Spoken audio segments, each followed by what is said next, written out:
Bomet Governor Isaac Ruto says he may be forced to end his allegiance to URP if Deputy President William Ruto continues what the governor has called dictating terms in the party. The governor accuses the Deputy President of high-handedness in running the affairs of the party. In an exclusive interview with KTN's Aaron Ochieng, the governor reveals that he will work with opposition CORD to ensure that more funds are sent to the counties. Pleasure to have you, Governor Ruto, on the program. The current budget, there's proposal to increase some of the allocation to the counties.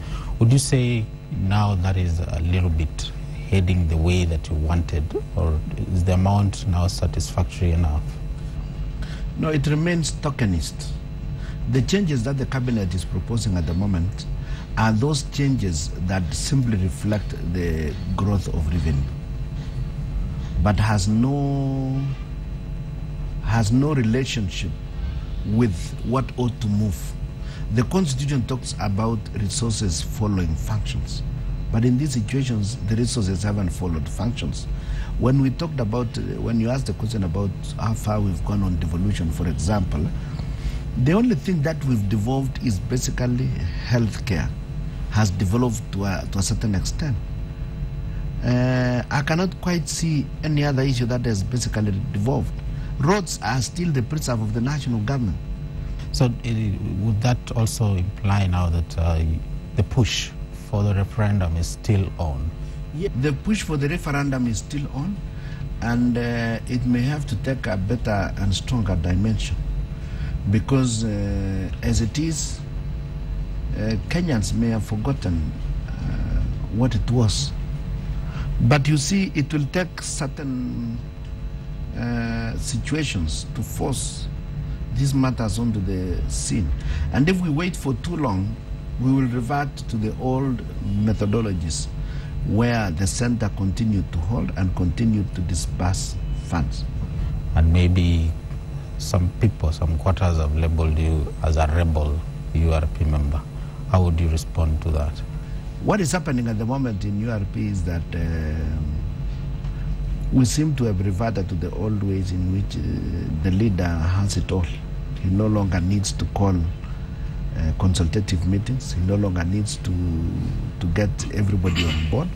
And if you have a different idea, you are branded as a rebel. Currently, URP calls for total obedience to the party leader.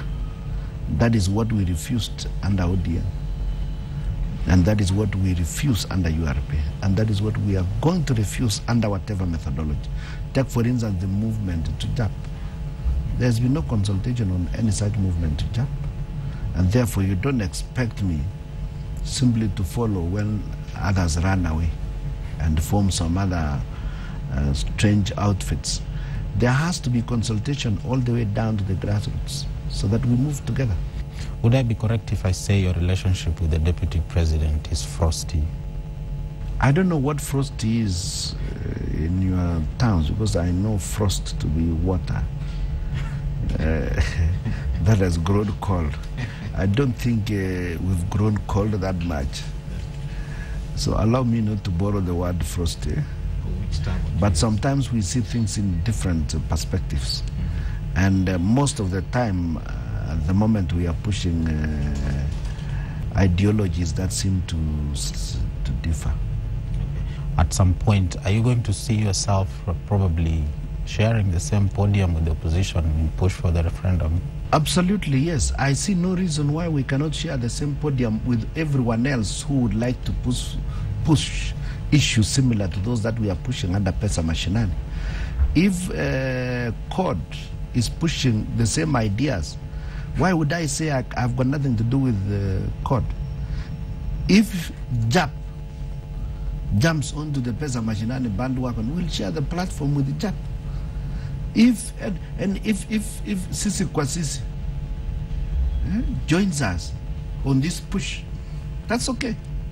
So I see nothing absolutely wrong in sharing platform with either Wetangula, Kalonzo Musyoka, or Raila Amolo Odinga. Going by similar trends, you might as well jump wagon and join the opposition? I don't know to whom I will be opposed to, but I've always continued to remain opposed to those who want to continue to hold resources at the central level. I believe in devolution. And if you want to check, I have believed in that all the way. If you want to check the weekly review of my elections in 1997, I clearly indicated that I believed in another different way of doing constitutionalism, and that the thing that obtained at the moment, I did not quite consider it to be appropriate. So in this situation, I'm simply telling you that if my party continues to shift more and more to become anti-devolution, obviously, then I will not be with them on that. All right. Thank you so much, Governor. Asante sana.